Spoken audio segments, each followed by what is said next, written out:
নবী করিম সাল্লাল্লাহু আলাইহি ওয়াসাল্লাম যখন নবুয়ত পেলেন, ওই সমাজের মধ্যে কিছু পাপাচার ছিল।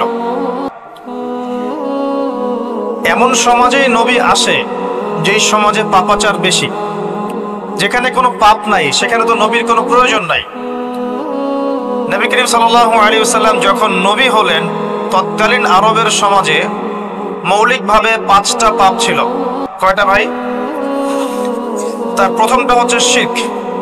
তারা আল্লাহর সাথে শিরক করত, যেটা আজকের বিশ্বে আমরা প্রত্যেকটা সেক্টরে করছি। 2 নম্বর ছিল রিবা বা সুদ।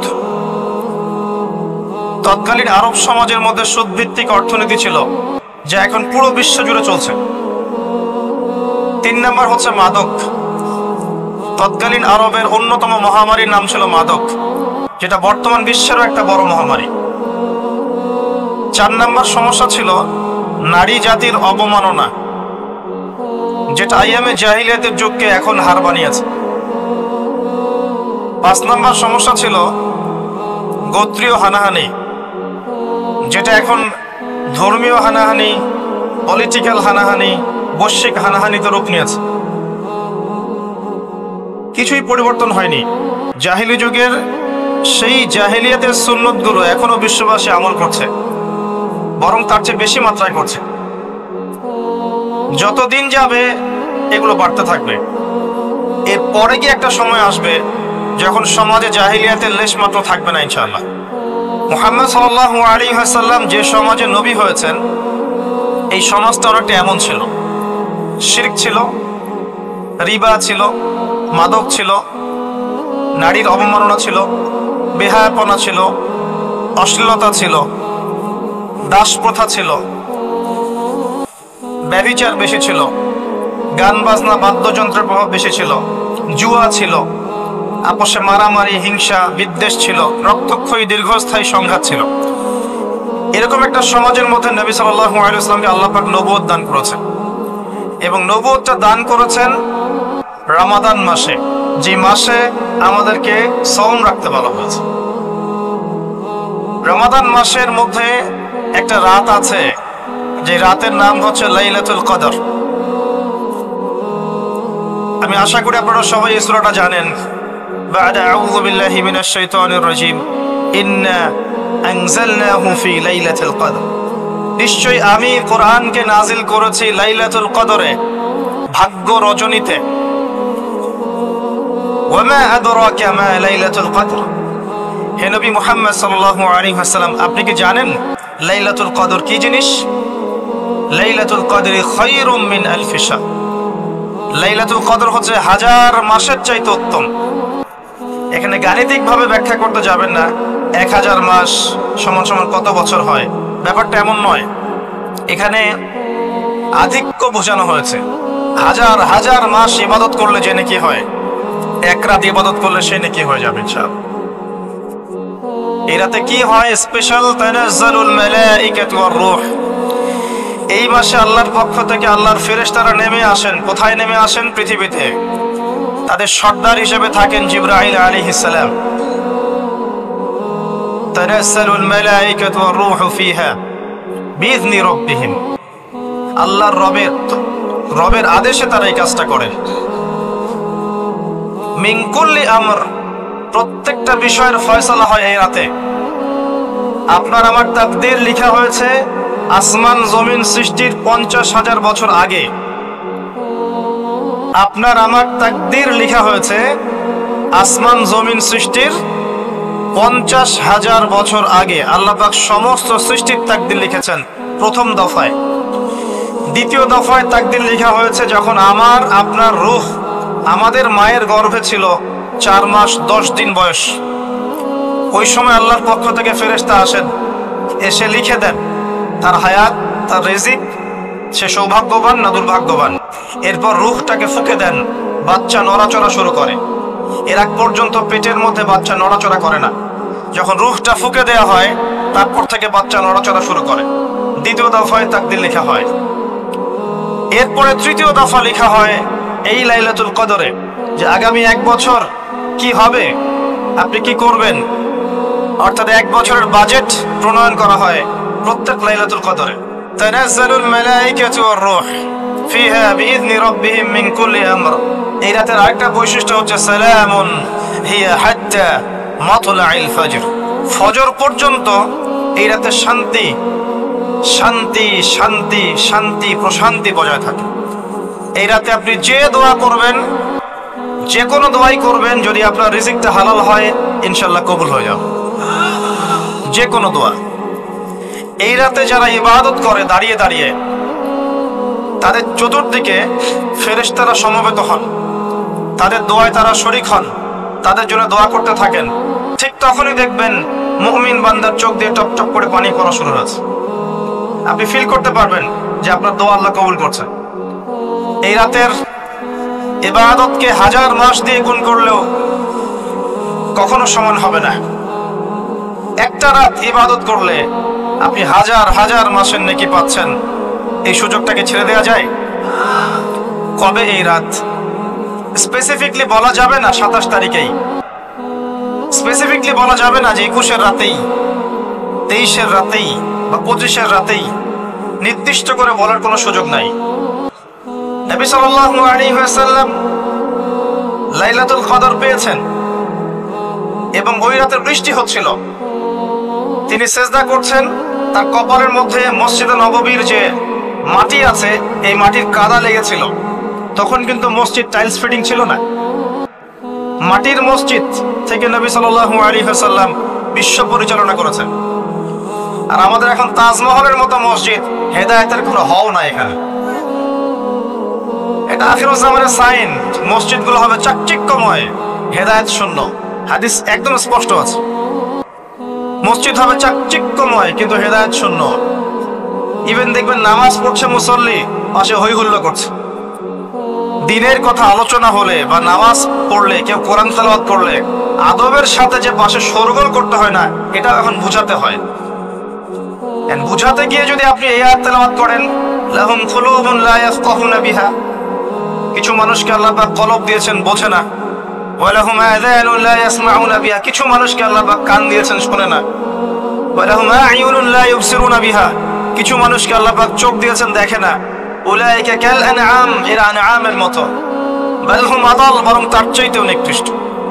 তখন কিছু মানুষের ইগোতে লেগে যায়। তা আচরণ কিন্তু এমনই। কোরআন যেখানে তেলাওয়াত করা হচ্ছে, নবীর হাদিসের কথা বলা হচ্ছে, সেখানে উঁচু স্বরে কথা বলা জায়েজ নেই। নামাজ পড়ছে একজন ব্যক্তি, সে আল্লাহর সাথে সরাসরি কথা বলছে, তার পাশে কথা বলা জায়েজ নেই। এমনকি নামাজরত ব্যক্তির পাশে কোরআন তেলাওয়াত করাও জায়েজ নেই। আমার কথা কি বুঝতে পারছেন? একজন ব্যক্তি নামাজে দাঁড়িয়েছে, আল্লাহর সাথে কথা বলছে, পাশে আপনি কোরআন তেলাওয়াত করতে পারবেন না জোরে জোরে। মনে মনে করতে হবে, করতে চাইলে মনে মনে করতে হবে। অনেক সময় মসজিদের ভিতরে দেখবেন নামাজ পড়া হচ্ছে, শোরগোল করছে। নবী সাল্লাল্লাহু আলাইহি ওয়াসাল্লাম বলেছিলেন, আখিরুজ জামানে, তিরমিজিতে আছে হাদিসটা, আখিরুজ জামানে ইসলামের নামটুকু থাকবে, ইসলামের প্রকৃত বিষয়গুলো থাকবে না। কোরআনের মাসহাফ থাকবে, যে মাসহাফ, কোরআনের মাসহাফটা থাকবে, এর শিক্ষাগুলো থাকবে না। মসজিদগুলো হবে চাকচিক্যময় কিন্তু মসজিদ হবে হেদায়েত শূন্য। আর চতুর্থ লাইনটা আরো ভয়ঙ্কর। 4 নম্বর লাইনে গিয়ে নবীজি বলেছেন সাল্লাল্লাহু আলাইহি ওয়াসাল্লাম, আসমানের নিচে জমিনের উপরে আল্লাহর সবচেয়ে নিকৃষ্ট সৃষ্টি হবেন এক শ্রেণীর আলেম, যাদের থেকে ফিতনা ছড়াবে এবং তাদের দিকেই ফিতনা ফিরে আসবে। তিরমিজির মধ্যে হাদিসটা আছে, যে কোন আলেমকে জিজ্ঞাসা করে এটা কোন শ্রেণীর আলেম, এটা বোঝার জন্য আপনার পিএইচডি করার দরকার নাই। যারা দিনকে দুনিয়ার বিনিময়ে বিক্রি করেছে তারাই সেই শ্রেণীর আলেম। যারা সত্য কথা বলতে ভয় পেয়েছে তারাই সেই শ্রেণীর আলেম। যারা সত্যকে মিথ্যার সাথে মিশ্রিত করেছে তারাই সেই শ্রেণীর আলেম। এবং যারা ইসলামের নামে উম্মাহকে শততা বিভক্ত করে দিয়েছে, এরাই সেই শ্রেণীর আলেম। নবী করিম সাল্লাল্লাহু আলাইহি ওয়াসাল্লাম বলেছেন, লাইলাতুল কদর আমি পেয়েছি, কপালে কাদা মাটি ছিল, বৃষ্টি হচ্ছিল। তার মানে ওই রাতে বৃষ্টি হতে পারে, ওই রাতে বৃষ্টি হতে পারে। লাইলাতুল কদরের আলামত, রাতের বেলা বৃষ্টি হতে পারে। বৃষ্টি হয়েছে, তিনি নামাজ পড়েছেন, কপালের মধ্যে কাদা লেগেছিল। তিনি বের হয়েছেন সাহাবীদেরকে বলবেন কোন রাতটা লাইলাতুল কদর, আজকের রাতটা লাইলাতুল কদর, এটা বলতে বের হয়েছেন। বের হয়ে দেখছেন দুজন মুসলিম আপোষে ঝগড়া করছে। লিসেন টু মি, দুজন মুসলিম আপোষে ঝগড়া করছে। আমরা বলি না যে মুসলিমদের মাঝে ইখতিলাফগুলো রহমত, আমরা বলি না? দুজন মুসলিম আপোষে ঝগড়া করছে, এই কাজটার কারণে আল্লাহ রাব্বুল আলামিন নবী সাল্লাল্লাহু আলাইহি ওয়াসাল্লামের হৃদয় থেকে এই কথাটাকে তুলে নিলেন। তিনি আর বললেন না এক্স্যাক্টলি কোন রাতে লাইলাতুল কদর ছিল, তিনি বলতেই বেরিয়েছিলেন যে কোন রাতে লাইলাতুল কদর ছিল। আমাদের ইখতিলাফের কারণে আমরা সেই নির্দিষ্ট রাতটাকে হারিয়ে ফেলেছি। তবে এর মধ্যেই খায়র আছে, এর মধ্যেই কল্যাণ আছে। আরবিতে একটা প্রবাদ আছে, কুল্লু শার ইউজাদু ফিহিল খায়র, প্রত্যেকটা অকল্যাণের পিছনেই কোনো না কোনো কল্যাণ আছে। নির্দিষ্ট করে বলে দিলে আমরা বাকি রাতগুলো জাগতাম না। নবী সাল্লাল্লাহু আলাইহি ওয়াসাল্লাম এখন বললেন যে আমাকে ভুলিয়ে দেওয়া হয়েছে কোন রাত, তোমাদের ঝগড়ার কারণে। অতএব তোমরা শেষ দশকের বিজোড় রাতগুলোকে তালাশ করো। শেষ দশকের বিজোড় রাত বলতে 21-এর রাত, 23-এর রাত, 25, 27, 29, এই 5টা রাতের যে কোনো একটা লাইলাতুল কদর। এই রাতে ইবাদত করলে এত নেকি হচ্ছে, কারণটা কি? রাত আর দিন কি ডিফারেন্ট কিছু? প্রত্যেক রাতেই কিন্তু আল্লাহ পাক প্রথম আসমানে নেমে আসেন, প্রত্যেক রাতে, শুধু শবে বরাতের রাতে নয়, শুধু নিসফে শাবানের রাতে নয়, কিন্তু প্রত্যেক রাতেই আল্লাহ পাক প্রথম আসমানে নেমে আসেন। তিনি কিভাবে নেমে আসেন এটা ব্যাখ্যা করার দরকার নেই আমাদের। আল্লাহ পাক বলেছেন নেমে আসি, বাস আসি। কারণ সবকিছু আমরা যুক্তি, বিজ্ঞান, দর্শন দিয়ে প্রমাণ করতে পারবো না। পারবো? সায়েন্সকে জিজ্ঞাসা করেন যে স্বপ্নের ব্যাখ্যা কি, ঘুম কাকে বলে, আত্মা কাকে বলে, আত্মা কঠিন না তরল না বায়বীয়, পারবে সায়েন্স ব্যাখ্যা করতে? কবরের আযাব কি, জিন জাতি কি, জিন জাতি কাকে বলে, জিন জাতি কেমন দেখতে, মালায়েকা কেমন, তারা কিভাবে কাজ করে, তাদের ফাংশন কি, তারা কি ব্যাখ্যা করতে পারবে? আমাদের একটা চেতনা তৈরি হয়েছে সায়েন্স যা বলবে তাই সত্য। এই চেতনা পুরোপুরি সত্য নয়। কোরআন এবং সুন্নাহ, আল্লাহ এবং তার রাসূল যা বলবেন সেটাই চূড়ান্ত সত্য। এর বাইরে সত্য মিথ্যার চূড়ান্ত কোনো মানদণ্ড নাই। হ্যাঁ, সায়েন্সের ভিত্তি আমরাই দিয়েছি, এটা অমুসলিমরা দেয়নি, এর ভিত্তি মুসলিমরা দিয়েছে। পরবর্তীতে এরা এর উপর ঘষা মাজা করেছে। এখন সায়েন্টিফিক এবং টেকনোলজিক্যাল রেভলিউশন আসছে পশ্চিমা সভ্যতা থেকে। এই সভ্যতার ধারক বাহক ছিলাম আমরা। সভ্যতা এদের দ্বারা শুরু হয়নি, সভ্যতা নবীদের দ্বারা শুরু হয়েছে। তো সবকিছু সায়েন্স দিয়ে ব্যাখ্যা করা যাবে এমন নয়, কারণ সায়েন্সের সীমাবদ্ধতা আছে, আল্লাহর জ্ঞানের কোনো সীমাবদ্ধতা নাই। তো আল্লাহ নেমে আসেন, ব্যাস নেমে আসেন। নেমে এসে আল্লাহ পাক কি বলেন? আল্লাহ পাক 3টা কথা বলেন। রাতের শেষ অংশ, রাতকে ভাগ করেন। যদি 6টার সময় রাত শুরু হয়, রাত কিন্তু রাত 12টায় শুরু হয় না, সূর্য ডুবে গেলেই রাত শুরু হয়, এটাই ইসলাম। এখন 6টা থেকে আপনি এই 5টা পর্যন্ত সময়টাকে 3 ভাগে ভাগ করেন। শেষের অংশ ধরে নেন যে 1টা থেকে 5টা, কথার কথা আমি এস্টিমেট করলাম, এই সময়টুকুতে আল্লাহ রাব্বুল আলামিন কাছে নেমে আসে প্রথম আসমানে, অর্থাৎ তার রহমত নিকটবর্তী হয় এবং তিনি আহ্বান করতে থাকেন 3টা জিনিস। 1, কে আছো আমার কাছে কিছু চাইবে, যা চাইবে আমি তাই দেব। 2, কে আছো আমার কাছে ক্ষমা চাইবে, আমি তোমাকে মাফ করে দেব। 3, কে আছো আমাকে ডাকবে, আমি তোমার ডাকে সাড়া দেব। মানে এই সময় আপনি যা চাইবেন ইনশাআল্লাহ, আপনার আকীদায় যদি শিরক না থাকে, আমলে যদি বিদআত না থাকে এবং আপনার রিজিক যদি হালাল হয়, ইনশাআল্লাহ তাআলা আপনার দোয়া কবুল করা হবে। আল্লাহ পাক প্রত্যেক রাতেই নেমে আসেন। তাহলে লাইলাতুল কদরকে এত স্পেসিফিকলি ইম্পর্টেন্স দেওয়ার কারণ কি? একটাই কারণ, মনে রাখবেন, লাইলাতুল কদরকে মর্যাদামণ্ডিত করার এবং রমাদান মাসকে শ্রেষ্ঠ মাস মর্যাদামণ্ডিত করার একটা কারণ, only one reason behind it, সেটা হচ্ছে এই মাসে এবং এই রাতে আল কোরআন নাজিল হয়েছে। কথা কি বুঝতে পারছেন? কোরআন নাজিলের কারণেই এই মাসটা মহামান্বিত, কোরআন নাজিলের কারণেই এই রাতটা সম্মানিত। ইন্না আনজালনাহু ফি লাইলাতুল কদর। নবী করিম সাল্লাল্লাহু আলাইহি ওয়াসাল্লাম যখন এই জাহিলি যুগে বাস করছেন, এই লাইলাতুল কদরে রমাদান মাসে আল্লাহ পাক কোরআন নাজিল করলেন। কি জন্য নাজিল করলেন? কারণ এই সমাজটাকে পরিবর্তন করার জন্য, সমাজের জাহিলিয়াতগুলোকে দূর করার জন্য নবী করিম সাল্লাল্লাহু আলাইহি ওয়াসাল্লাম প্রচন্ড ফিকির করতেন। কি করা যায়, কি করলে মানুষগুলো শিরক ছেড়ে দিবে, কি করলে সুদ বন্ধ হবে, কি করলে মাদক থেকে মানুষ দূরে থাকবে, কি করলে নারীর সম্মান বৃদ্ধি পাবে। তিনি ভাবতেন কিভাবে গোত্র হানাহানি বন্ধ করা যায়, তিনি এগুলো ভাবতে থাকতেন। হেরা গুহায় বসে তিনি এগুলো ভাবতেন কি করা যায়। যুবক বয়সে তিনি হিলফুল ফুজুর তৈরি করেছেন এগুলো সমস্যা দূর করার জন্য, কিন্তু পরিপূর্ণরূপে সফল হয়েছেন বলতে পারি না আমরা, কারণ তখন ওহী আসেনি। এই ভাবতে ভাবতে ভাবতে ভাবতে একদিন এক রাতে তার কাছে আল্লাহর পক্ষ থেকে কোরআন নাজিল হলো। সূরা আলাকের প্রথম 5টা আয়াত, বিসমিল্লাহির রহমানির রহিম, ইকরা বিসমি রাব্বিকাল্লাযী খালাক। পড়ুন আপনার রবের নামে যিনি আপনাকে সৃষ্টি করেছেন। খালাকাল ইনসানা মিন আলাক, যিনি মানুষকে সৃষ্টি করেছেন জমাট বাঁধা রক্তপিণ্ড থেকে। আমরা সবাই জমাট বাঁধা রক্তপিণ্ড ছিলাম মায়ের পেটে। আজকে আমরা আল্লাহদ্রোহী হয়েছি, কিন্তু আমরা পেটের মধ্যে এতটুকু জমাট বাঁধা রক্তপিণ্ড ছিলাম। সূরা ইয়াসিনের মধ্যে আল্লাহ পাক এই কথাটা বলেছেন, তোমাদেরকে তো নুতফা থেকে সৃষ্টি করেছি, ফাইদা হুয়া খাসীমুম মুবিন, যখন সে বড় হয়েছে সুস্পষ্টভাবে আল্লাহর বিরুদ্ধাচরণ করছে। আমরা যদি না থাকি এই পৃথিবীতে, আল্লাহর দ্বীনের কোনো ক্ষতি হবে? এই পৃথিবীর আবর্তন থেমে যাবে?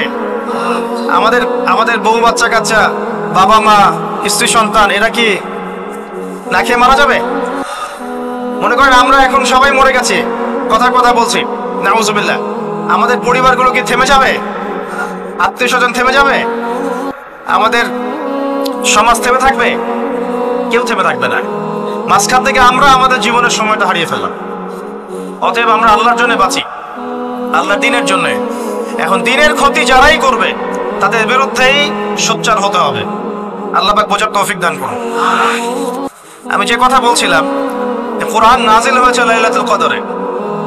এখন এই কদরের রাতকে ইবাদতের জন্য খাস করে নিতে হবে। শেষের দশক এবং বিজোড় রাত 21, 23, 25, 27, 29। বলছিলাম রমাদান মাস এবং লাইলাতুল কদরকে সম্মানিত করা হয়েছে একটা কারণেই, কারণ এই মাসে এই রাতে আল কোরআন নাজিল করা হয়েছে। এটাই কারণ। কোরআন কখন নাজিল হলো? যখন সমাজে সুদ আছে, মদ আছে, জেনা আছে, ব্যভিচার আছে, শিরক আছে, এরকম সমাজে প্রথম কি নাজিল হলো? পড়ো। প্রথমে নাজিল হয়নি শিরক করো না, প্রথমে নাজিল হয়নি যে সুদ খেও না, প্রথম আয়াত এটা ছিল না জেনা করো না, প্রথম আয়াত এটাও ছিল না মূর্তি পূজা করো না। হ্যাঁ, প্রথম আয়াত কি? ইকরা, পড়ুন। আল্লাহ পাক বোঝাতে চাচ্ছেন সমাজের জাহিলিয়াতকে দূর করতে হলে লেখাপড়ার কোনো বিকল্প নাই, এবং সেই পড়াশোনাটা হতে হবে আল্লাহর ওহীর আলোকে। যে ওহীটা আল্লাহ পাক নাজিল করেছেন এর বেসিসে আপনাকে পড়াশোনা করতে হবে। এই জ্ঞানটা দিয়ে আপনি সমাজ সংস্কার করতে পারবেন ইনশাআল্লাহ তাআলা। এর সাথে উপকারী জ্ঞানগুলো কি নিব না? অবশ্যই নিব। ওহীর জ্ঞানের সাথে, কোরআন সুন্নাহর জ্ঞানের সাথে আমি ইতিহাসের জ্ঞান নিব, আমি পলিটিক্যাল সায়েন্সের জ্ঞান নিব, আমি দর্শনের জ্ঞান নিব, জিওপলিটিক্সের জ্ঞান নিব, প্রয়োজন আমি সায়েন্সের জ্ঞান নিব, আমি কমার্সের জ্ঞান নিব, আর্টসের জ্ঞান নিব, মেডিকেল সায়েন্স পড়বো, ইঞ্জিনিয়ারিং পড়বো, সবই পড়বো। কিন্তু বেসিকটা কি হবে? কোরআন, সুন্নাহ, ইসলাম। এরপর আপনি ডাক্তার হন, ইঞ্জিনিয়ার হন, পলিটিশিয়ান হন, সামাজিক নেতা হন, প্রশাসনের ক্যাডার হন, আপনার জন্য মোবারকবাদ। আপনি যেখানেই যাবেন সেখানেই বরকত ছড়াবেন ইনশাআল্লাহ। যে পলিটিশিয়ানের ভিতরে তাকওয়া আছে তার দ্বারা দুর্নীতি সম্ভব না। যে প্রশাসনের কর্মকর্তার ভিতরে তাকওয়া আছে সে ঘুষ নিতে পারবে না, দুর্নীতি করতে পারবে না। যে আলেমের ভিতরে তাকওয়া আছে সে দিনকে দুনিয়ার বিনিময়ে বিক্রি করবে না। যে ডক্টরের ভিতরে তাকওয়া আছে সে ডাক্তার হবে, কসাই হবে না। যে ইঞ্জিনিয়ারের ভিতরে তাকওয়া আছে সে দেখবেন সত্যিকারের প্রকৌশলী হবে, সে কিন্তু চোর হবে না। ভিতরটা চেঞ্জ করতে হবে, ভিতরটা, এর নাম তাকওয়া। ভিতরটা চেঞ্জ করবে একটা জিনিস, আল্লাহর ওহী, কোরআন এবং সুন্নাহ, ইসলাম। এটা আপনার ভিতরকে পরিবর্তন করবে। আর আমরা অনেক বড় বড় কথা বলি অনেক সময়, কিন্তু মূল কাজটা হচ্ছে ভিতরটা পরিবর্তন করা। আমাদের সবার সাথে যার যার কলব যাবে, যার যার আমল যাবে। আল্লাহ পাক আমাকে কলার চেপে ধরে বলবেন না যে বাংলাদেশে ইসলামী খেলাফত কায়েম করে আসো নাই কেন, এটা আল্লাহ পাক আমাকে বলবেন না। আল্লাহ পাক বলবেন তোমাকে যে দায়িত্ব দিয়েছিলাম ওই দায়িত্ব ঠিকঠাক মতো পালন করেছো কিনা, আল্লাহ পাক এটা বলবেন না। বেসিকে আসেন, নিজের আত্মশুদ্ধি, এটা বেসিক।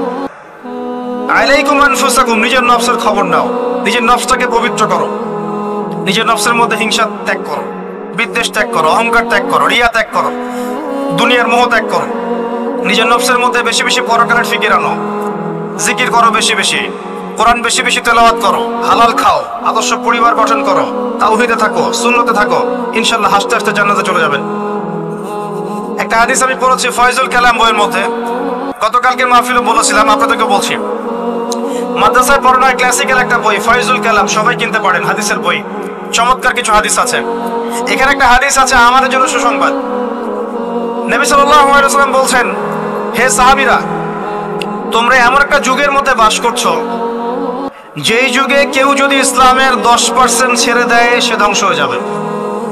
সাহাবীদেরকে বলছেন তোমরা এমন একটা যুগে বাস করছো, এই যুগে ইসলামের 1/10 কেউ ছেড়ে দিলে সে ধ্বংস হয়ে যাবে। কিন্তু তোমাদের পরে এমন একটা যুগ আসবে যেই যুগে মানুষ যদি 1/10 ধরে রাখতে পারে, 10% ধরে রাখতে পারে, তাহলেই নাজাত পেয়ে যাবে ইনশাআল্লাহ। আমরা সেই যুগে আছি না? আমাদের চতুর্দিকে ফিতনা নয় কি? আপনার ঘরে ফিতনা, সমাজে ফিতনা, ইকোনমিক্সে ফিতনা, রাষ্ট্রে ফিতনা, বিশ্বে ফিতনা, ধর্মে ফিতনা, সবখানেই ফিতনা, ফাসাদ। আমরা সেই যুগের মধ্যে বাস করছি। আসুন, আল্লাহ পাক কোরআন নাযিল করলেন, প্রথমে পড়তে বললেন, তার মানে আল কোরআন এবং সুন্নাহ এগুলাকে পড়া শিখতে হবে। বড় বড় স্বপ্ন দেখার আগে আমাদেরকে বেসিক ঠিক করতে হবে, পড়াশোনা করতে হবে। আল্লাহ পাক আমাদের যুব সমাজকে পড়াশোনা করার তৌফিক দান করুন। রমাদান মাসে এটা নাযিল হয়েছে।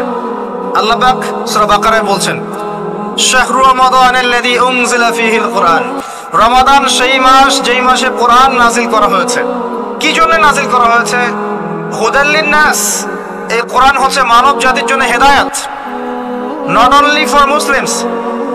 এটা শুধু মুসলিমসদের জন্য হেদায়েত নয়, হুদাল লিন-নাস, পুরো মানব জাতির জন্য হেদায়েত। কোরআনে ইহুদির জন্য হেদায়েত আছে, খ্রিস্টানের জন্য আছে, অমুসলিম হিন্দুদের জন্য আছে, সবার জন্য কোরআন। এটা সাম্প্রদায়িক কোনো কিতাব নয়, এটা টোটালি অসাম্প্রদায়িক একটা বই। আল কোরআন যে কেউ পড়তে পারে। এটা কারো পৈতৃক সম্পত্তি নয় যে একটা শ্রেণীর মানুষই পড়বে বাকিরা পড়বে না, সবাই পড়বে ইনশাআল্লাহ তাআলা। এটা আল্লাহর কিতাব, আল্লাহর কালাম। হুদাল লিন-নাস ওয়া বায়িনাতিন মিনাল হুদা, এটা হচ্ছে সত্য মিথ্যার মানদণ্ড, বায়িনাত সুস্পষ্ট মানদণ্ড। আর কি ওয়াল ফুরকান, প্রমাণ, হুজ্জাত, দলিল। এটা আল্লাহ পাক কোরআন সম্পর্কে বলছেন। আরেকটা জায়গায় চলে যায়, চলেন সূরা নাহল এর 89 নম্বর আয়াতে চলে যান। আল্লাহ পাক বলছেন, ওয়া নাযালনা আলাইকাল কিতাব, হে নবী আমি আপনার প্রতি এমন একটা কিতাব নাযিল করেছি, অর্থাৎ আল কোরআন। ওয়া নাযালনা আলাইকাল কিতাব তিবয়ানান লিকুল্লি শাই, যেই কিতাবটা প্রত্যেকটা বিষয়ের ব্যাখ্যা। আপনি কি আমার কথা শুনতে পারলেন? আল্লাহ বলছেন কোরআন প্রত্যেকটা বিষয়ের ব্যাখ্যা। আপনার ব্যক্তি জীবন এখানে আছে, আপনার ব্যবসায়িক জীবন এখানে আছে, অর্থনৈতিক জীবন এখানে আছে, পারিবারিক জীবন এখানে আছে, সামাজিক লাইফ এখানে আছে, সবকিছু আছে। তিবিয়ানান লিকুল্লি শাই, প্রত্যেকটা বিষয়ের ব্যাখ্যা এখানে আছে। তিবিয়ানান লিকুল্লি শাই ওয়া হুদা ওয়া রাহমাতান ওয়া বুশরা লিল মুসলিমিন, এই কোরআন হচ্ছে হেদায়েত এবং রহমত, দয়া। ওয়া বুশরা লিল মুসলিমিন, মুসলিমদের জন্য সুসংবাদ এই কোরআন। শুরুতে আছে আলিফ লাম মিম যালিকাল কিতাব লা রাইবা ফি, এটা এমন একটা কিতাব যেই কিতাবের মধ্যে কোনো সন্দেহ নাই। কোন লেখক বলতে পারে আমার বইয়ের মধ্যে কোনো সন্দেহ নাই? সন্দেহের কোনো অবকাশই নাই। লা রাইবা ফি হুদাল লিল মুত্তাকিন, মুত্তাকিদের জন্য এটা হেদায়েত। মুত্তাকি কারা? আল্লাযীনা ইউমিনুনা বিল গায়ব, যারা অদৃশ্যে বিশ্বাস করে। ঈমানের 6 পিলার সবই অদৃশ্য নয় কি? আল্লাহ অদৃশ্য, ফেরেশতা অদৃশ্য, আসমানে আগের কিতাবগুলো দেখি নাই, অদৃশ্য। নবী রাসূলগণ দেখি নাই, অদৃশ্য। পরকাল ওয়াল ইয়াউমিল আখির, ওয়াল ইয়াউমিল আখির দেখি নাই, অদৃশ্য। ওয়াল কদরি খায়রিহি ওয়া শাররিহি, তাকদীর অদৃশ্য। আল্লাযীনা ইউমিনুনা বিল গায়বি, মুত্তাকি তারা যারা গায়েবে বিশ্বাস করে, অদৃশ্যে বিশ্বাস করে। আর এখনকার শিক্ষা দর্শন আমাদেরকে শেখায় পশ্চিমাদের, চোখে যা দেখবো না বিশ্বাস করবো না। হ্যাঁ, তাদের দর্শন এরকম, যুক্তি দিয়ে প্রমাণ করতে পারবেন না, বিশ্বাস করবো না। বৈজ্ঞানিক ব্যাখ্যা দিতে পারবেন না, বিশ্বাস করবো না। সায়েন্টিফিক্যালি প্রুভড হতে হবে, তারপর বিশ্বাস করবো। অনেক সময় দেখা যায় মুসলিমরাও এর গলদ ধাঁধায় পড়ে যায় এবং বলে নামাজের উপকারিতার সায়েন্টিফিক ব্যাখ্যা বলেন, তারপর নামাজ পড়বেন। নামাজের সায়েন্টিফিক ব্যাখ্যা লাগবে, তারপর নামাজ পড়বেন? আল্লাহ পাক বলেছেন ইয ক্বালা লাহু রাব্বুহু আসলিম ক্বালা আসলামতু লিরাব্বিল আলামিন। আল্লাহ পাক ইব্রাহিমকে বলেছেন আলাইহিস সালাম আত্মসমর্পণ করো, যখনই বলেছেন তখনই করেছেন। যখনই আল্লাহ পাক বলেছেন আত্মসমর্পণ করো, তিনি বলেছেন আসলামতু লিরাব্বিল আলামিন, আমি আত্মসমর্পণ করলাম। বাচ্চাকে জবাই করো, জিজ্ঞেস করেননি এর পিছনে বিজ্ঞান কি, যুক্তি কি আর দর্শন কি? স্ত্রীকে রেখে আসো ওই জনমানব শূন্য জায়গায়, জিজ্ঞেস করেন নাই কারণ কি, রিজন কি, যুক্তি কি, বিজ্ঞান কি, দর্শন কি? আল্লাহ বলেছেন সামিআনা ওয়া আতা'না, এর নাম ইসলাম। আল্লাহর আদেশ যেখানে এসে যাবে এখানে যুক্তি বিজ্ঞান দর্শনের প্রয়োজন নাই। এই কনসেপ্টে আপনাকে মৌলবাদী হতেই হচ্ছে, কিছু করার নাই, কারণ মৌলিক বিষয় আপনাকে মেনে চলতে হবে। হ্যাঁ, প্রত্যেকটা বিষয়কে আপনি ব্যাখ্যা করতে পারবেন যদি সেই জ্ঞান আপনার কাছে থাকে, কিন্তু যুক্তি বিজ্ঞান দর্শনের সীমাবদ্ধতা আছে, সবকিছু ব্যাখ্যা করতে পারে না। ভালো করে শিক্ষা দর্শন হজম করে তারপর পড়াশোনা করেন, অন্যথায় আপনারা দাড়ি টুপি নিয়েও অনেক সময় দেখবেন এই যে এটা কি বলে এথিজমের দিকে যাচ্ছেন, নাস্তিকতার দিকে যাচ্ছেন। আসেন মূল জায়গায় আসি। আল্লাহ রাব্বুল আলামিন কোরআন সম্পর্কে কথা বলছেন, লা রাইবা ফি, এর মধ্যে কোনো সন্দেহ নাই। একই সূরার মধ্যে আল্লাহ পাক বলছেন যে ওয়া ইন কুনতুম ফি রাইবিন মিম্মা নাযালনা আলা আবদিনা ফাতু বিসূরাতিন মিন মিসলি, তোমরা যদি এই কিতাব নিয়ে সন্দেহ করে থাকো যে এই কিতাব আল্লাহর পক্ষ থেকে এসেছে নাকি অন্য কারো পক্ষ থেকে এসেছে, তোমরা যদি এই কিতাব সম্পর্কে সন্দেহ পোষণ করো যেটাকে আল্লাহর পক্ষ থেকে এসেছে না অন্য কারো পক্ষ থেকে এসেছে, তাহলে এর মতো কিছু আয়াত নিয়ে এসে দেখাও, একটা সূরা রচনা করে দেখাও। ওয়াদউ শুহাদাকুম মিন দুনিল্লাহি ইন কুনতুম সাদিকিন, তোমাদের যত সাক্ষী আছে, সহকর্মী আছে, তোমাদের সাপোর্ট দেওয়ার মতো যারা যারা আছে সবাইকে ডেকে নিয়ে আসো, এনে এই কোরআনের মতো একটা সূরা রচনা করে দেখো যদি সন্দেহ পোষণ করে থাকে। আল্লাহ এর পরে বলছেন ওয়া ইল্লাম তাফআলু, তোমরা যদি এটা করতে না পারো, ওয়ালান তাফআলু, কোশ্চেন কালেও পারবে না। তোমরা যদি এটা করতে না পারো, মানে একটা সূরা রচনা করতে না পারো, এরকম কোন কিতাব রচনা করতে না পারো, একটা আয়াত রচনা করতে না পারো, তাহলে জেনে রাখো ফাত্তাকুন নার আল্লাতী ওয়াকুদুহা আন-নাস ওয়াল হিজারা, সেই আগুনকে ভয় করো যার ইন্ধন হবে মানুষ এবং পাথর। উইদ্দাত লিল কাফিরিন, যা কাফেরদের জন্য প্রস্তুত করা হয়েছে। আল্লাহ পাক এই কোরআনটা নাজিল করেছেন কোন মাসে ভাই? রমাদান মাসে। আসেন প্রথমে বলে নেই আমরা রমাদানকে কিভাবে পালন করার চেষ্টা করব, এরপরে আসছি রমাদানকে কেমন করে কোরআনময় করবেন। এই দুইটা পয়েন্ট। এক নাম্বার, হতে পারে এই রমাদান আপনার জীবনের শেষ রমাদান। কয়েকটা কাজ আমি বলি। প্রথম কাজ হচ্ছে নিয়াত করতে হবে যে এই রমাদানটাতে আমি আমার সমস্ত গুনাহ মাফ করানোর চেষ্টা করব। কারণ নবী সাল্লাল্লাহু আলাইহি ওয়াসাল্লাম বলেছেন সেই ব্যক্তির জন্য ধ্বংস যে ব্যক্তি রমজান মাসকে পেয়েছে কিন্তু তার গুনাহ মাফ করাতে পারেনি। কে জানে এটা আমাদের শেষ রমাদান হতে পারে। আল্লাহ না করুক, আমরা দোয়া করি আল্লাহ পাক আমাদেরকে বেশি বেশি রমাদান দান করুক, বেশি বেশি লাইলাতুল কদর দান করুক। প্রথম শুরু হচ্ছে আপনি মাসের বাজার আগে করে ফেলবেন। আমি একটু প্র্যাকটিক্যাল কথা বলবো আর কি। আপনি রমাদান মাসের বাজার এই শাবান মাসে করে ফেলার চেষ্টা করেন, পারলে ঈদের শপিংটাও করে ফেলার চেষ্টা করেন। রমজান মাসে বেশি বাইরে যাবেন এবং টাকা পয়সা নিয়ে গিয়ে যে স্ত্রী সন্তানের হাতে দিয়ে দিবেন না, যাও বাইরে গিয়ে মার্কেটিং করে আস, এই ভুলটা করতে যান। নিজে পরিবেশ নষ্ট করবে, রোজার যে আধ্যাত্মিকতা নষ্ট হবে, আরো হাজারটা যুবকের চোখের জানা করা প্রয়োজন নাই। আপনি পরিবারের কর্তা, লিস্ট করে ফেলেন, আপনাকে আল্লাহ পাক যতটুকু সামর্থ্য দিয়েছেন মূল জিনিসগুলো কিনে রেখে দেন, আর বাকি টুকটাক বাজার আপনি করবেন। আর যখন বাজারে যাবেন একটা দোয়া পড়বেন, আপনি 10 লক্ষ নেকি পাবেন ইনশাআল্লাহ। কত লক্ষ? 10 লক্ষ। দোয়াটা শিখাচ্ছি। দোয়াটা হচ্ছে লা ইলাহা ইল্লাল্লাহ ওয়াহদাহু লা শারীকা লাহ লাহুল মুলক ওয়া লাহুল হামদ ইহয়ী ওয়া ইউমিত ওয়া হুয়া হাইয়ুন লা ইয়ামুত বিয়াদিহিল খায়রু কুল্লুহু ওয়া হুয়া আলা কুল্লি শাইইন কাদির। একবার পড়লে 10 লক্ষ নেকি পাবেন বাজারে গিয়ে। কেন পাবেন?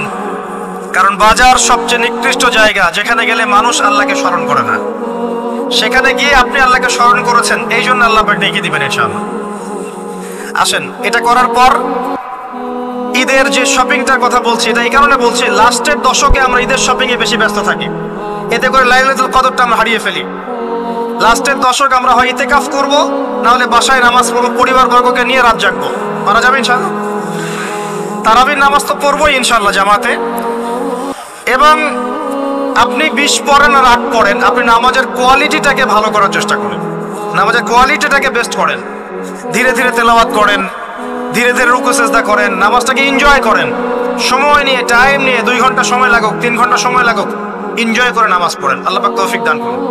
এরপর শেষ রাতে আবার ওঠেন, পরিবার বর্গকে নিয়ে নামাজে দাঁড়ান, একসাথে জামাত করে নামাজ পড়েন, পরিবারে নফল নামাজ পড়েন, বাসায় বরকত হবে ইনশাআল্লাহ। রাত জাগেন, বেশি বেশি দোয়া করেন, একটু তেলাওয়াত করেন, একটু জিকির করেন, তাসবিহ তাহলিল করেন, রাতটা কাটিয়ে দেন। শেষের দশকে মার্কেটে ঈদের শপিং করতে যায় না। ঈদের খুশি আছে, ঈদের আনন্দ আছে, ঈদে ভালো পোশাক পরবো, সব ঠিক আছে। এই খুশি কাদের জন্যে? قد أفلح من تزكى وذكر اسم ربه فصلى। কার জন্য ঈদের খুশি? যে ব্যক্তি রমজান মাসে আত্মশুদ্ধি অর্জন করতে পেরেছে, রোজা রেখেছে, যাকাত দিয়েছে, নামাজ পড়েছে, লাইলাতুল কদরের রাত জেগেছে, তারাবি পড়েছে, ইত্যাদি ইত্যাদি। এই ব্যক্তি আত্মশুদ্ধি অর্জন করেছে, এই ব্যক্তির জন্য ঈদের খুশি। যে রমজান মাসে সিনেমা দেখেছে, সিনেমার শুটিং করেছে, পর্নোগ্রাফি দেখেছে, সুদ খেয়েছে, শিরিক করেছে, বেদাত করেছে, হারাম খেয়েছে, এর জন্য ঈদের খুশি। মানুষকে ঠকিয়েছে, ব্যবসায় মাল কম দিয়েছে, পণ্য মজুত করেছে, ইচ্ছা করে দ্রব্যের দাম বাড়িয়েছে, সরকারকে বিব্রত করেছে, জনগণকে দুর্ভিক্ষের দিকে ঠেলে দিয়েছে, এদের জন্য ঈদের খুশি? তখনও না। ঈদের খুশি তাদের জন্য যারা আত্মশুদ্ধি অর্জন করতে পেরেছে। আল্লাহ পাক বোঝার তৌফিক দান করুন, আমিন। এটা প্রথম টিপস দিলাম আপনাকে। এবার আসেন, আপনি রমাদানে প্ল্যান করবেন যে আপনার জীবনে বড় বড় পাপগুলো কি কি হয়েছে। এই পাপগুলো যদি মানুষের সাথে জড়িত হয়ে থাকে, আপনি মানুষের সাথে গিয়ে গিয়ে ক্ষমা নিয়ে নেবেন। কারো টাকা নিয়েছেন, দেন নাই, দিয়ে দিবেন। কারো সম্পত্তি পায়, দেন নাই, দিয়ে দিবেন। কারো হকটা নষ্ট করেছেন, গালি দিয়েছেন, গীবত করেছেন বা তহমত দিয়েছেন, অপমান করে ইত্যাদি, ক্ষমা চেয়ে নেবেন। রমাদান মাসে মানুষের হকটা দিয়ে দেন। আল্লাহর কাছে জড়িত যে পাপগুলো আছে, এটার জন্য ইস্তেগফার যথেষ্ট। খালি যদি বলেন আস্তাগফিরুল্লাহাল্লাযী লা ইলাহা ইল্লা হুয়াল হাইয়ুল কাইয়্যুম ওয়া আতুবু ইলাইহি, 1 সেকেন্ডের মধ্যে আল্লাহ পাক আপনার সমস্ত পাপকে নেকি দিয়ে পরিবর্তন করে দিবেন ইনশাআল্লাহ। এবার প্র্যাকটিক্যালি যাবেন, সেহরি করবেন। সাহরির মধ্যে বারাকা আছে। সাহরি না উচিত না, সাহরির মধ্যে বারাকা আছে। একটা খেজুর হোক, 1 গ্লাস পানি হোক, আপনি সাহরি করবেন, এর মধ্যে বারাকা আছে। এবং সাহরির সময় এমন ভাবে খাবেন না যে এটা আপনার জীবনের শেষ খাওয়া। কথা বুঝতে পারছেন? এত বেশি আইটেম করতে যায় না, এত বেশি ভোগবিলাসী হয়ে গেলে রোজার আধ্যাত্মিকত্ব থাকবে না। সেহরিতে অল্প খান, যদি খেতে হয় পেটের 3 ভাগের 1 ভাগ খান, 1 ভাগ ফাঁকা রাখেন, 1 ভাগ আপনি পানি দিয়ে পূর্ণ করেন। এখনকার কিছু তথাকথিত আশিকে রসুলের মতো হতে যায় না, যাদের ভুঁড়ির জ্বালায় চেয়ারে বসতে পারে না, এই কাজ করতে যায় না। এটা মুসলিমদের স্বভাব হয় না। আমরা পরিশ্রমী জাতি, কর্মঠ জাতি, আমাদের এসব স্বভাব হয় না। এটাও শেষ জামান হাদিসে আছে। কি নাই আসলে, শেষ জামানে এক শ্রেণী মানুষ বের হবে যারা হবে সাকিল, একদম উড়িওয়ালা, ঠেস দিয়ে বসে থাকবে আরাম করে, এবং বলবে যে কোরআনে যা আছে আমি তাই মানি, হাদিসটা আমি মানি না, ইত্যাদি। আসেন, সাহরির পরে রোজা রেখেছেন, 5 ওয়াক্ত নামাজ জামাতে পড়ার চেষ্টা করেন। খুব সিম্পল জিনিস, খুব বেশি কিছু দরকার নেই আমাদের। 5 ওয়াক্ত নামাজ আপনি জামাতে পড়ার চেষ্টা করেন। বাসার থেকে ওযু করে বের হবেন, প্রত্যেক পদক্ষেপ হাঁটবেন, আপনার একটা স্টেপে একটা করে গুনাহ মাফ হবে, একটা নেকি লেখা হবে, মর্যাদা বাড়িয়ে দেওয়া হবে। একে 10 দিয়ে গুণ করা হবে, রমজান মাসে আরো 70 দিয়ে গুণ করা হবে ইনশাআল্লাহ। ফজরের নামাজটা জামাতে পড়লেন, নামাজটা জামাতে পড়ার পর আপনি বসে থাকবেন, কিছু সময় জিকির, আজকার, তাসবিহ, তাহলিল করবেন। পারলে 1 পারা করে কোরআন তেলাওয়াত করবেন। রমাদান মাসে প্রত্যেক দিন 1 পারা করে কোরআন তেলাওয়াত করার চেষ্টা করবেন। 30 দিন 30 পারা, রমাদানে অ্যাটলিস্ট একটা খতম করা যাবে, অ্যাটলিস্ট একটা খতম চেষ্টা করা যায় না ইনশাআল্লাহ। ফজরের নামাজ হয়ে গেছে, আপনি কোরআন তেলাওয়াত করেন, 1 পারা পড়তে সময় লাগবে আধা ঘন্টা, 40 মিনিট, কারো 1 ঘন্টা। এরপর সূর্য উঠে যাবে, উঠে গেলে পরে আপনি 2 রাকাত ইশরাকের নামাজ পড়বেন, নামাজটা পড়ে বাসায় যাবেন। আল্লাহর নবী বলছেন সাল্লাল্লাহু আলাইহি ওয়াসাল্লাম, আপনার আমলনামায় একটা কবুল হজ, একটা কবুল উমরার নেকি লেখা হবে ইনশাআল্লাহ। এবার রেস্ট করেন, বাসায় গিয়ে রেস্ট করেন। যখন ঘুমাবেন তখন ঘুমের সুন্নাহগুলো আদায় করেন, সূরা ফালাক নাস ইখলাস পড়েন, ফু দেন, দিয়ে গা মাসাহ করেন, আয়াতুল কুরসি পড়ে ঘুমান, ঘুমের দোয়া পড়ে ঘুমান, ঘুমটাও নেকি হবে ইনশাআল্লাহ। এরপর হয়তো আপনি কাজে যাবেন, চাকরিতে যাবেন বা ব্যবসায় যাবেন বা আপনি শিক্ষাক্ষেত্রে যাবেন, ইত্যাদি ইত্যাদি। যে ক্ষেত্রেই যান না কেন আপনি মনে রাখবেন আপনি রোজাদার। যে ক্ষেত্রেই যান আপনি মনে রাখবেন আপনি রোজাদার। আমি কারোর সাথে এখন ঝগড়া করতে পারবো না, কারোর সাথে এখন মারামারি করতে পারবো না, আমি কারো গীবত করতে পারবো না, আমি মিথ্যা বলতে পারবো না, আমি মাপে কম দিতে পারবো না, আমি জনগণকে ঠকাতে পারবো না, আমি রোজাদার। এটা মনে রাখবেন। এটা মনে রাখলে পরে দেখবেন ইনশাআল্লাহ তাআলা আপনি আল্লাহকে পাচ্ছেন, আল্লাহর মারিফত পাচ্ছেন। খাচ্ছি না আল্লাহর ভয় না, পানি পান করছি না, স্ত্রী সহবাস করছি না, কার ভয়ে? আল্লাহর ভয় না? এত কঠিন কাজ করার পরেও রোজার নেকি পাওয়া যাবে না যদি রোজা রাখা অবস্থায় আমি মিথ্যা বলি, মাপে কম দেই, গীবত করি, সুদ খাই, জেনা করি, ইত্যাদি ইত্যাদি। নবী সাল্লাল্লাহু আলাইহি ওয়াসাল্লাম বলেছেন সেই ব্যক্তির পানাহার ছেড়ে দেয় আল্লাহর কিচ্ছু যায় আসে না যে ব্যক্তি রোজা রেখে অশ্লীল কাজ করেছে। মা বোনদেরকেও বলবো, রোজা রেখে যদি বেপরদায় চলেন রোজার কোনো দাম নাই। রোজা রেখেও যদি এমন কাপড় পরে চলেন যেই কাপড় পরা না পরে একই কথা, ঢাকা শহরের ফেমিনিস্ট মেয়েদের মতো জিন্স আর গেঞ্জি পরে ঘোরেন, রোজা রাখা না রাখা আপনার একই কথা। এটা রোজা হয়নি, উপবাস হয়েছে, উপবাস।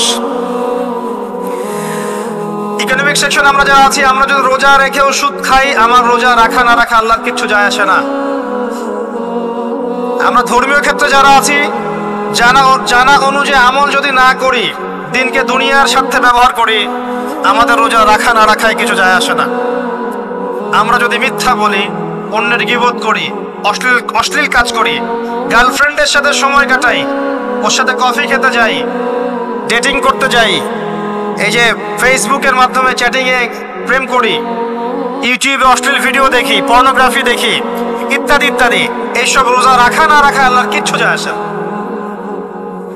আমি হাত জোর করে বিনতি করছি ভাই, খাওয়া পান করা, স্ত্রী সহবাস ছেড়ে দেওয়ার নাম রোজা নয়, এটার নাম রোজা নয়, এটা একটা অংশ রোজার মাত্র। রোজা রেখে আল্লাহর যাবতীয় হারাম ত্যাগ করলে পরে রোজা হবে ইনশাআল্লাহ। এই কাজগুলো করার চেষ্টা করে আল্লাহ পাক তৌফিক দান করুন। রোজা রাখা অবস্থায় আপনি বেশি বেশি জিকির করবেন।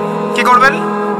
সুবহানাল্লাহ পড়বেন, আলহামদুলিল্লাহ পড়বেন, আল্লাহু আকবার পড়বেন, লা ইলাহা ইল্লাল্লাহ পড়বেন, লা হাওলা ওয়ালা কুওয়াতা ইল্লা বিল্লাহ পড়বেন, হাসবি আল্লাহ ওয়া নি'মাল ওয়াকিল, সুবহানাল্লাহি ওয়া বিহামদিহি, সুবহানাল্লাহিল আযীম, সুবহানাল্লাহিল আযীম ওয়া বিহামদিহি পড়বেন, আস্তাগফিরুল্লাহ ওয়া আতুবু ইলাইহি, আস্তাগফিরুল্লাহ ওয়া আতুবু ইলাইহি পড়বেন, লা ইলাহা ইল্লাল্লাহ ওয়াহদাহু লা শারীকা লাহু, লাহুল মুলকু ওয়া লাহুল হামদু ওয়া হুয়া আলা কুল্লি শাইইন কাদির। পারা যাবে না ইনশাআল্লাহ? বেশি বেশি পড়বেন। আরেকটা কাজ করবেন, প্রতিটা কাজ নবী সাল্লাল্লাহু আলাইহি ওয়াসাল্লামের সুন্নাহ মাফিক করার চেষ্টা করুন। সুন্নাহ মাফিক, খাচ্ছেন তার সুন্নাহ মাফিক, টয়লেট করছেন তার সুন্নাহ মাফিক, ঘুমাচ্ছেন তার সুন্নাহ মাফিক। সুন্নাহর বইগুলো আছে না বাজারে, কিনে নেবেন, কিনে নিয়ে দেখবেন প্রতিটা কাজ কিভাবে করলে সুন্নাহ হবে। এই কাজগুলো করতে গিয়ে আপনাকে গভর্নমেন্ট বাধা দিবে, বিশ্বের পরাশক্তিরা বাধা দিবে, আপনাকে কি কেউ পিটাবে এগুলো করলে, জেল খাটাবে? এগুলো আমাদের ব্যক্তি স্বার্থের ব্যাপার, ইচ্ছা করলেই করা যায়। এই ইচ্ছাটা আল্লাহ পাক আমাদের অন্তরে জাগ্রত করুন, আমিন। একটা কাজের কথা বলবো, নরমালি আমরা ফরজগুলোতে বেশি ফোকাস করি, ফরজ ওয়াজিবে। রমজান মাসের সুন্নত মুস্তাহাবে ফোকাস করতে হয়। রমাদানে একটা নফল আপনাকে ফরজের নেকি দিয়ে দিবে ইনশাআল্লাহ, রমাদান একটা সুন্নাহ আপনাকে ফরজের নেকি দিবে ইনশাআল্লাহ। তো রমজান মাসে শুধু ফরজ নয়, একটু সুন্নাহ সালাতগুলো, নফল সালাতগুলো একটু বেশি বেশি পড়ার চেষ্টা করি, আল্লাহ পাক তৌফিক দান করুন।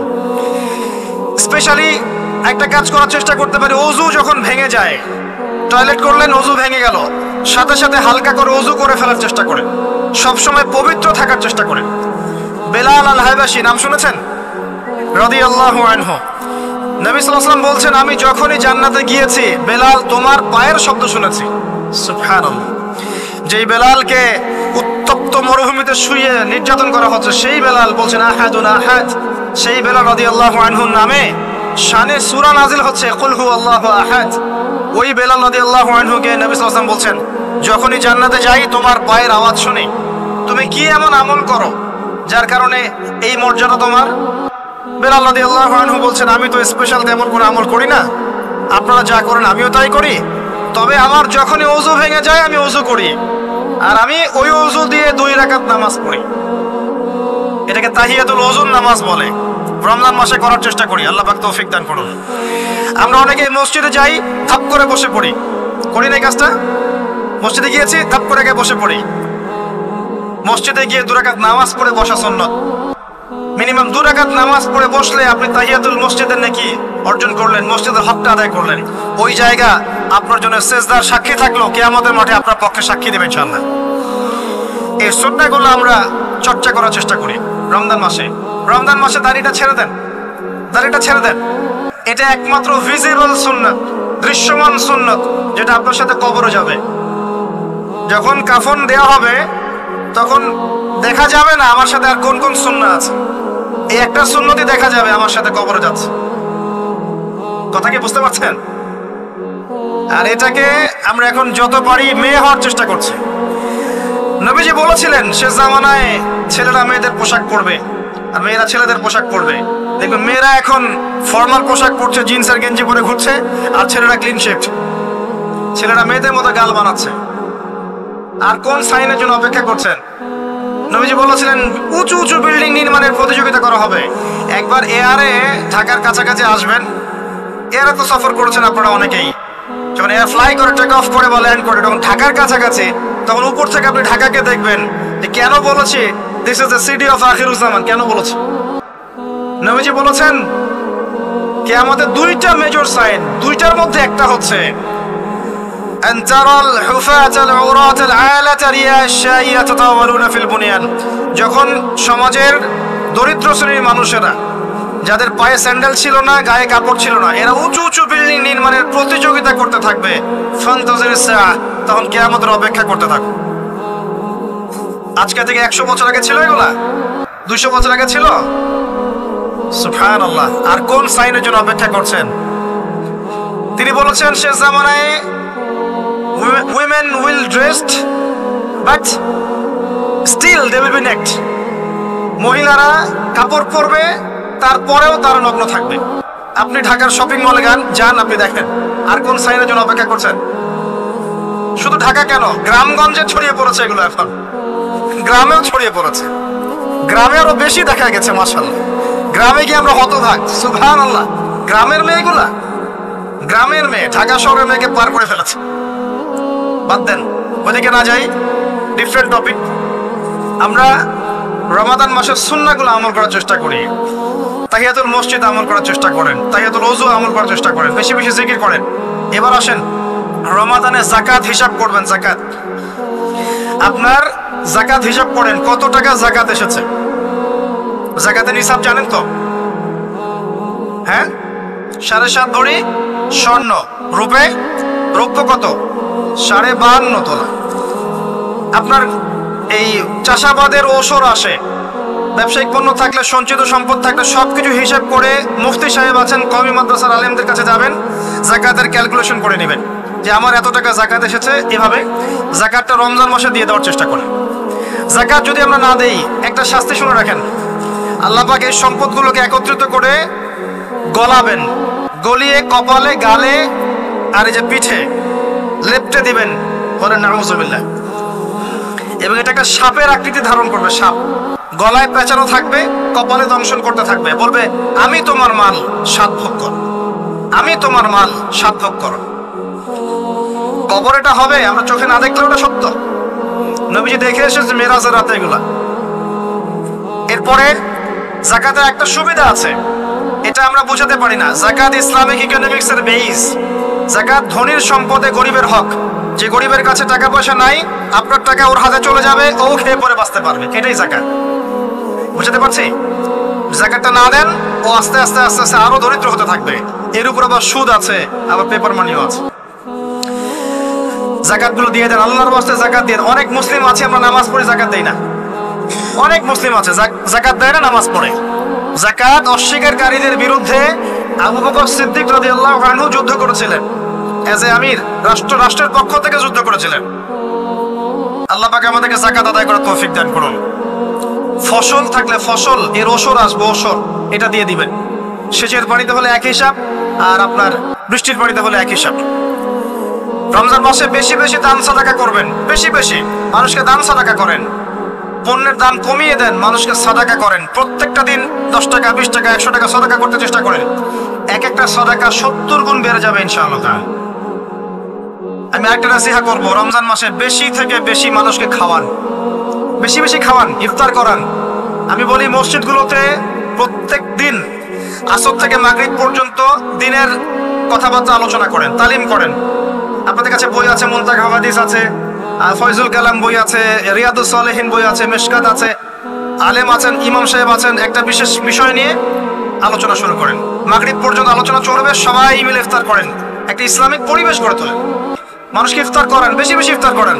আপনার সামর্থ্য থাকলে, সামাজিক যদি পদমর্যাদা থাকে, সমাজের মানুষকে আপনি ইফতার করান, ইফতার পার্টি করেন, ইফতার অ্যারেঞ্জমেন্ট করেন। পার্টি বলা ঠিক না, আসলে ইফতার মাহফিল বলতে পারি আমরা। ইফতার মাহফিল করেন বেশি বেশি, মানুষকে ইফতার। একজন ব্যক্তিকে ইফতার করালে ওই ব্যক্তির রোজার নেকি আপনি পেয়ে যাবেন ইনশাআল্লাহ। প্রজেক্ট করেন, ইফতারের প্রজেক্ট করেন, মানুষের টাকাগুলো নেন, সংগ্রহ করে গরিবদের মাঝে ইফতার বিলিয়ে দেন। দুটা পদ্ধতি হতে পারে, আমি নিজেও করবো ইনশাআল্লাহ তাআলা। দুটো পদ্ধতি হতে পারে, ডেইলি বেসিসে ইফতার দিতে পারেন, অথবা মাসের বাজার করে দেন। এক মাসে কি কি লাগে, কতটুকু চাল, বুট, ডাল লাগে লিস্ট করেন, করে একটা ফ্যামিলিতে একটা প্যাকেট পাঠিয়ে দেন। দেখবেন পুরো ফ্যামিলি ইনশাআল্লাহ তাআলা রমজান মাসটা খেয়ে পরে বাঁচতে পারবে। এগুলো আমরা না করলে কারা করবে? অমুসলিমরা করবে। অমুসলিমরা করে করেই তো সবাইকে খ্রিস্টান বানাচ্ছে। কোথায় আছেন আপনি? সমাজ সেবা করে করে তো মানুষের ঈমান আমল হরণ করে ফেলছে, আর আমরা সমাজ সেবা করতে চাচ্ছি না। জি, আমরা গরিব মানুষের পাশে দাঁড়াচ্ছি না, ওরা গিয়ে দাঁড়াচ্ছে। দেখবেন মানুষ বলছে হ্যাঁ এই ধর্মটা ভালোই, আমি খ্রিস্টান হয়ে যাই। কত মানুষ খ্রিস্টান হয়ে যাচ্ছে আপনি জানেন? পরে বুঝবেন যখন আমরা এই যে হাত বাঁধা, পায়ে পা রফুলে ইত্যাদি নিয়ে মারামারি করছি, কে কোন মাযহাব, কে কোন তরিকা, কার কোন ত্রুটি আছে, এগুলো নিয়ে আমরা সোশ্যাল মিডিয়ায় ঘাটাঘাটি করছি। এই সময়গুলোর মধ্যে এগুলো অনেক এগিয়ে গেছে। এরা আরো এসব এই খোরমা জিলাপি নিয়ে মারামারি করতে থাক, দেখবেন আস্তে আস্তে আস্তে আস্তে কোন দিকে চলে যায় পরিস্থিতি।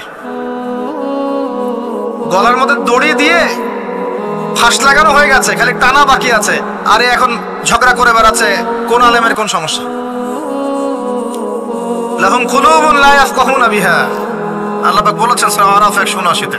রমজান মাসে বেশি বেশি ইফতার করেন, বেশি বেশি দান সাদাকা করেন। আর একটা কাজ বলে আমি শেষ করছি, রমজান মাসে পরিবারকে সময় দেন। পরিবারকে সময় দেন, পরিবারের হক আছে আমাদের উপরে। স্ত্রীকে সময় দেন, স্বামীকে সময় দেন, একসাথে ইফতার বানান। একটা পরিবেশ, একটা আনন্দ, একটা উৎসবের আমেজ যেন বিরাজ করে। ছোট ছোট বাচ্চা থেকে রোজা রাখতে উৎসাহিত করেন। সবাই একসাথে বসে একটা বড় প্লেটে ইফতার করেন। বাচ্চারা যখন বড় হবে তখন বলবে ছোটবেলায় আমরা বাবা মার সাথে এভাবে ইফতার করেছি, সংস্কৃতি লালন করেছে। পারিবারিক হৃদ্যতা চলে আসেন। প্রতিবেশীকে ইফতার পাঠান, প্রতিবেশীকে ইফতার হাদিয়া দেন, মসজিদে একসাথে ইফতার করেন। তারপর রাতের বেলা তাহাজ্জুদে দাঁড়ান, তারাবিতে দাঁড়ান। তারাবির নামাজে ধীর স্থির ভাবে কিরাত করে ইমাম যাকে নিযুক্ত করবেন তাকে সুললিত কণ্ঠে কোরআন তেলাওয়াত করতে বলবেন, ধীর স্থির ভাবে। তাকে প্রেশার দিবেন না, তার দায়িত্ব নিয়ে নেন। ইমাম হাফেজদের পুরো মাসের দায়িত্ব নেন, তার পরিবারের দায়িত্ব নেন। একটা সম্মানজনক হাদিয়ার ব্যবস্থা করে দিবেন, যাতে করে তারা নিশ্চিন্তে থাকে পুরো মাস, তাকে অন্যদিকে ফোকাস করতে না হয়। অন্যান্য কান্ট্রিতে যখন কোনো সায়েন্টিস্ট থাকে, তার পরিবারের দায়িত্ব পুরো রাষ্ট্র নিয়ে নেয়।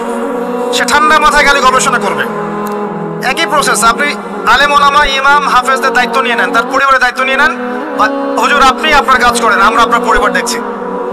তাকে আপনি কোরআন তেলাওয়াত করতে দেন, কোরআন হিফজ করবে, মানুষকে কোরআন শেখাবে, তারাবির নামাজ পড়বে, ইমামতি করবে, মানুষকে দার্স দিবে, খুতবা দিবে। আসেন যে মেজর পয়েন্টটা বাকি আছে সেটা বলি। তার আগে এটাও বলি যে ইফতার করার সময় বেশি খাবেন না। যদি আপনি বেশি খান তাহলে আপনি তারাবির নামাজে দাঁড়াতে পারবেন না। আরেকটা মেজর কথা, এটা লাস্ট পয়েন্ট, সেটা হচ্ছে এই মাসে কি নাজিল হয়েছে ভাই, কোন কারণে এই মাসটা সম্মানিত? এই মাসে আল্লাহর কিতাবকে সময় দিতে হবে, এই কিতাবকে সময় দিতে হবে। আল্লাহ রাব্বুল আলামিন বলেছেন এই কিতাবের মধ্যে সবকিছুর সমাধান আছে। আল্লাহ পাক বলেছেন এই কিতাবে কোনো সন্দেহ নাই। আল্লাহ পাক বলেছেন এই কিতাব আমাদের জন্য সুসংবাদ এবং শেফা, আরোগ্য, রহমা।